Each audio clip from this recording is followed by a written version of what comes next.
Hello everyone, आज हम अपने इस वीडियो में पढ़ेंगे ऑन इक्वालिटी। कल हमने एक स्टोरी पढ़ी थी ओम प्रकाश नाम के एक स्टूडेंट की, जो कि दलित चाइल्ड था, इसी चैप्टर से बिलोंग करती हुई। आज हम इसकी सेकेंड स्टोरी जो वो यहाँ पे पढ़ेंगे। The second story is based on a true incident that occur in one of India largest city and commonly seen in the most parts of country. It is a story about Mr. and Mrs. Ansari who were looking for a rented apartment in the city. यानी ये जो second कहानी है ये mister and Mrs Ansari की है, जो एक शहर में एक किराए पे अपार्टमेंट ढूंढ रहे थे। As they had the money so paying the rent was no problem. अगर दे हैड द मनी, कि अगर उनके पास पैसा है, so paying the rent was no problem, तो किराया देना कोई प्रॉब्लम नहीं है। They approached a property dealer to obtain assistance to find a place. उन्होंने एक प्रॉपर्टी डीलर से बात की जो उनके लिए एक जगह ढूंढ सके जो कि उनको रहने के लिए चाहिए थी। The dealer told them that he knew about several apartments that were available on rent. और उस डीलर ने उनसे कहा कि वो कई सारे ऐसे अपार्टमेंट्स जानता है जहाँ पर उनको किराए पे मकान मिल सकते हैं। As they visited the first apartment, जब वो पहले अपार्टमेंट में जाते हैं, the Ansaris liked it very much, तो उन्हें वो अपार्टमेंट बहुत पसंद आता है,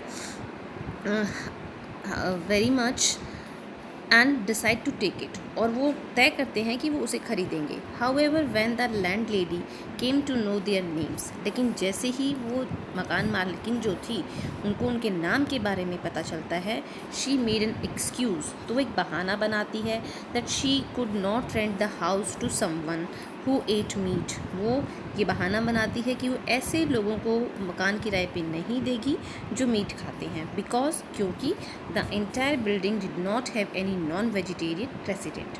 और वही कहती है कि हमारी इस बिल्डिंग में कोई भी नॉन वेजिटेरियन जो है नहीं रहता है। But the Ansaris and property dealer, लेकिन अंसारी और प्रॉपर्टी डीलर जो होता है, सरप्राइज टू हियर दिस, वो इस चीज़ को सुनकर काफ़ी सरप्राइज होते हैं, बिकॉज क्योंकि they could smell fish being cooked in the neighbours house, क्योंकि उनके पड़ोस के घर में ही मछली के पकने की खुशबू आ रही थी। The same excuse was repeated in the second and the third apartment. यही बहाना दूसरे और तीसरे अपार्टमेंट में भी उन्हें सुनने के लिए मिलता है। Finally the property dealer told them, और अंत में जो प्रॉपर्टी डीलर था वो उनसे ये कहता है that probably they might want to change their names and call themselves Mr and Mrs Kumar. और वो कहता है कि आप अपना नाम बदल लीजिए और मिस्टर एंड मिसेस अंसारी के बजाय आप अपने आप को मिस्टर एंड मिसेस कुमार बताइए। The Ansari did not agree to do this, वो ये काम करने के लिए एग्री नहीं होते हैं, and decide to look for some more apartments, और वो कहते हैं कि हमें कुछ और आप अपार्टमेंट्स दिखाइए। Finally it took a whole month for looking at apartments, पूरा एक महीना वो घर देखते रहे apartments before they could find a landlady who became ready to provide them a place on rent. और तब तक वो घूमते रहे जब तक एक लैंड लेडी जो है वो उनको घर देने के लिए तैयार नहीं हुई। सो स्टूडेंट्स, देखिए कि एक नाम के पीछे जो है कितनी अनइक्वलिटी हमारे देश के अंदर हमें देखने के लिए मिलती है। नेक्स्ट टॉपिक आपका इसमें है recognising dignity. Many time the caste was born into, कई बार the caste we are born into, कि जिस जाति में हम पैदा हुए हैं, द रीज़न वी प्रैक्टिसाइज, जिस धर्म में हम हैं, जिस धर्म को हम मानते हैं, the class background we come from, जिस बैकग्राउंड से हम आए हैं, वेदर वी आर मेल और फीमेल, चाहे हम आदमी हैं या महिला हैं, these are often the things that determine why some people are treated unequally. इन चीज़ों के जरिए ही आप देखिए कि हमें पता चलता है कि किस तरह से अनइक्वली, असमानता से लोगों को ट्रीट किया जाता है, कि आपका फैमिली बैकग्राउंड कैसा है, आप मेल हैं कि फीमेल हैं, आप किस जाति के हैं, आप किस धर्म के हैं।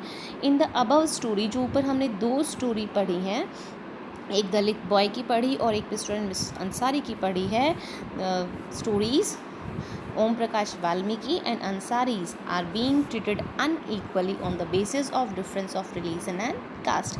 इन दोनों ही स्टोरीज़ में हमें ये पता चलता है कि किस तरीके से अनइक्वलिटी से ट्रीट किया जाता है, असमानता के बेसिस पे ट्रीट किया जाता है अलग धर्म और अलग जाति के लोगों के साथ। When person are treated unequally, जब लोगों को अनइक्वली ट्रीट किया जाता है, देयर डिग्निटी इज़ वायलेट, तो जो उनका आत्मसम्मान है वो काफ़ी आक्रोशित होता है, वो उससे काफ़ी प्रभावित होता है। By picking on him and making him sweep the school, जब उसको उठाकर पूरे स्कूल की सफाई की जाती है बिकॉज ऑफ हिज कास्ट, सिर्फ उसकी जाति को लेकर Om Prakash Valmiki school mate and teachers hurt his dignity badly.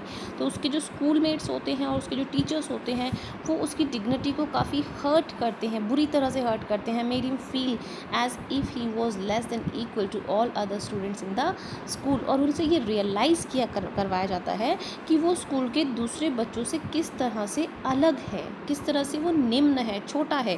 The Ansaris dignities was also hurt. इसी तरीके से अगर हम देखें तो जो मिस्टर एंड मिसेस अंसारी हैं उनकी डिग्निटी भी हर्ट होती है। If he dignity hurt when person refuse to lease their apartment to them, कि जब लोगों ने उनको मकान किराए पे देने के लिए मना कर दिया। However when the property dealer suggested, और जब प्रॉपर्टी डीलर ने उनको ये सुझाव दिया that they change their names, कि वो अपने नाम को ही बदल लें, इट वॉज देयर डिग्निटी, तो ये उनके लिए सम्मान की बात थी, सेल्फ रिस्पेक्ट की बात थी, आत्मसम्मान की बात थी। That made them refuse their suggestion, कि उन्होंने उस डीलर के उस सजेशन को रिफ्यूज़ कर दिया, उनके सुझाव को रिफ्यूज़ कर दिया। वी ऑल रियलाइज, हम सब इस चीज़ को महसूस करते हैं that Om Prakash and Ansari do not deserve to be treated like this, क्या वो डिज़र्व करते थे कि उनके साथ में इस तरह का व्यवहार किया जाए? And they deserve the same respect and dignity as anyone else, कि वो जैसा सम्मान हम लोग दूसरों को देते हैं, सबसे अच्छे से बात करते हैं, सबको अच्छे से ट्रीट करते हैं, इसी तरह की ट्रीटिंग वो भी चाहते थे। लेकिन जिस तरह का ट्रीट सोसाइटी में उनके साथ में किया गया, स्कूल्स में उनके साथ में किया गया, इट्स नॉट फेयर, वो बिल्कुल गलत था, और इससे उनकी जो डिग्निटी है वो काफ़ी हर्ट होती है। Students, your next topic it is equality in Indian democracy. भारतीय लोकतंत्र में किस तरह की इक्वालिटी, समानता हम देखते हैं। द इंडियन कॉन्स्टिट्यूशन कंसिडर, भारतीय संविधान ये कहता है एवरी पर्सन एज इक्वल, कि हर व्यक्ति एक समान है। For example every individual in the country, कि भारत में रहने वाला हर एक व्यक्ति इंक्लूडिंग मेल और फीमेल, चाहे वो आदमी हो चाहे वो औरत हो, फ्रॉम ऑल कास्ट, वो किसी भी जाति का हो, रिलीजन किसी भी धर्म का हो, ट्राइब्स किसी भी, हम ये कहें कि ट्रिब्स का हो सकता है, किसी भी जनजाति का हो सकता है, एजुकेशनल एंड इकोनॉमिक बैकग्राउंड, वो पढ़ा लिखा हो सकता है, उसका एक आर्थिक जो सिचुएशन है वो काफ़ी अच्छी हो सकती है।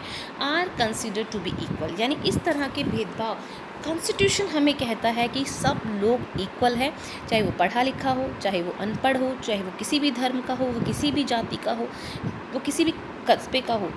इवन आफ्टर दिस, इतना होने के बाद भी inequality does not cease to exist, अभी भी inequality does not cease to exist, जा नहीं रही है। But at least in democratic India the principle of equality of all the person is there.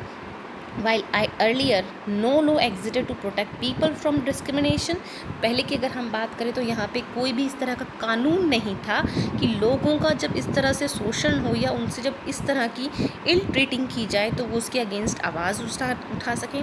Now there are many laws, लेकिन आज सरकार ने बहुत सारे ऐसे लॉज बना दिए हैं, कानून बना दिए हैं दैट वर्क टू सी, जो ये देखते हैं that people are treated with dignity and equality, जो कि ये ऑब्ज़र्व करते हैं कि हर एक व्यक्ति के साथ में समानता से पेश आया जा सके, सोसाइटी किसी भी तरह का कोई भी डिस्क्रिमिनेशन किसी भी कास्ट को लेकर नहीं करे।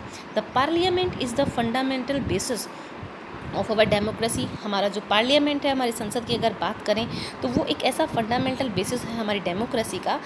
And we are represented in it through our elected representative. और उसको हम रिप्रेजेंट करते हैं क्योंकि जिन नेताओं को हम चूज़ करते हैं, जो हमारे लीडर्स होते हैं, उन्हें हम ही चूज़ करके कहाँ भेज रहे हैं, पार्लियामेंट में भेज रहे हैं। दिस रिकॉग्नाइजेशन ऑफ इक्वलिटी, और ये जो इक्वलिटी, ये जो समानता हम फाइंड आउट कर रहे हैं, includes the following provisions of Indian constitution. तो ये इंस्टीट्यूशन के अंदर कुछ प्रोविजंस के तहत लिया गया है। जैसे अगर हम बात करें, सबसे पहले यहाँ पे ये आपका आएगा that every person is equal before the law, कि लॉ के सामने, कानून के सामने हर व्यक्ति समान है। दिस मीन, इसका मतलब है every person from the president to country to counter a domestic worker has to be obey the same law, कि चाहे हमारे देश का हम कहें कि प्रधानमंत्री हो, चाहे एक छोटा कोई वर्कर हो, सबके लिए एक ही कानून लागू होगा। सेकंड है, no person can be discriminated against on the basis of their religion, race, caste, place of birth और वेदर दे आर मेल और फीमेल, कि जाति, धर्म, हम कहें कि जाति, धर्म, जन्म स्थान, जो हमारा बर्थ प्लेस है उस, या हम मेल हैं या फीमेल हैं, इसके बेसिस पे किसी भी तरह का डिस्क्रिमिनेशन किसी भी व्यक्ति के साथ में नहीं किया जाएगा। थर्ड पॉइंट इसमें दिया है, every person has access to all public places, कि हर व्यक्ति हर सार्वजनिक स्थान पर जा सकता है, इंक्लूडिंग प्लेग्राउंड, जिसमें प्लेग्राउंड है, होटल हैं, शॉप्स हैं, मार्केट्स हैं, फिर हम कहें तो मार्केट्स हैं। All person can use publicly available wells, roads and bathing places, या सार्वजनिक स्थानों पर जितने भी कुएँ हैं, सड़कें हैं, या जो बाथिंग प्लेसेस हैं, उनका सभी लोग इक्वली इस्तेमाल कर सकते हैं। These are the government law, ये हमारे सरकार के कानून हैं। अनटचेबली हैज़ बीन अबलिश्ड, कि छुआछूत जो है उसे बिल्कुल भी स्वीकार नहीं किया जाएगा। The government has tried to implement the equality, सरकार ने बहुत कोशिश की है कि हम समानता को इम्प्लीमेंट करें, स्थापित करें, guaranteed in the constitution in two way, दो तरीके से कॉन्स्टिट्यूशन में इस चीज़ की गारंटी दी गई है। फर्स्ट कहा गया है थ्रू लॉ, कानून के through.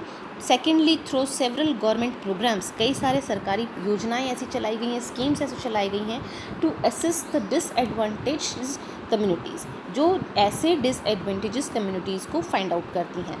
They are many law in India that protect every persons right, ऐसे कई सारे लॉ इंडिया के अंदर बनाए गए हैं जो किसी भी विशेष व्यक्ति या कोई भी पर्टिकुलर व्यक्ति जो होता है उसके अधिकारों की सुरक्षा करता है।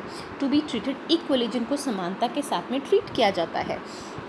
In addition to these laws, इन कानूनों के साथ में ही the government has also introduce, सरकार ने ये भी कहा है, सेवरल स्कीम टू इम्प्रूव, कई सारी ऐसी योजनाओं को लागू किया है, the lives of communities and individuals who have been treated equally on the past several centuries. उन्होंने ये भी कहा है कि किसी भी तरीके से हमें किसी भी कम्युनिटीज़ के जो इंडिविजुअल पीपल्स हैं उनको अनइक्वलिटी के साथ में ट्रीट नहीं करना है, जैसे कि पिछले कई सेंचुरीज से होता आया है। क्योंकि अगर हम अपने पास्ट को उठाकर देखते हैं, हम अपनी हिस्ट्री को उठा के देखते हैं, then we have to be find out कि किस तरह से अनइक्वलिटी जो है वो हमारे देश में हमेशा विद्यमान रही है।